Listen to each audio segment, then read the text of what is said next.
সেই মনের দুঃখে তারা এসে মাকে জানালেন উদ্বোধন যে মা এরকম আমরা স্বামীজিকে সিংহাসনের আপনাদের কি বলে ছবির পাশে বসিয়ে পুজো করেছিলাম, কিছু ভক্ত খুব অক্ষুণ্ণ হয়েছে এবং তারা সমালোচনা করছেন। বলে কোথায় বসিয়েছ? না তোমার পাশে, ঠাকুরের পাশে। মহা ভুল করে ফেলেছ। ঠাকুর থাকলে তাকে মাথায় করে রাখতে, তোমরা পাশে বসিয়ে তো ভুল করেছ।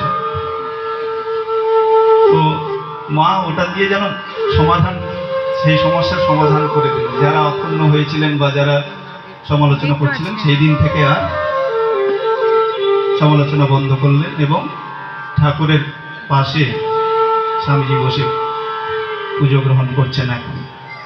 তো তাদের পুজো যেন তারাই প্রচলন করে গেলেন। আমরা দেখব এবার তিনি যে সরস্বতী ছিলেন মা, তা সেই ঘটনা। কে এই মা যার পুজো আমরা নিত্য করছি?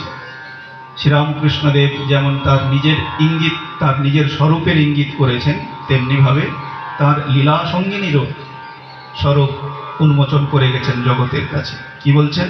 ও শারদা সরস্বতী জ্ঞান দিতে এসেছে, রূপ থাকলে পাছে অশুদ্ধ মনে দেখে লোকের অকল্যাণ হয়, তাই এবার রূপ ঢেকে এসেছে।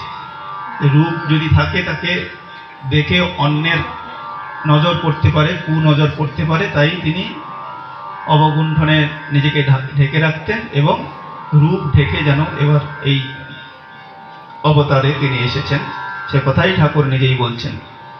তাই রূপ ঢেকে এসেছেন।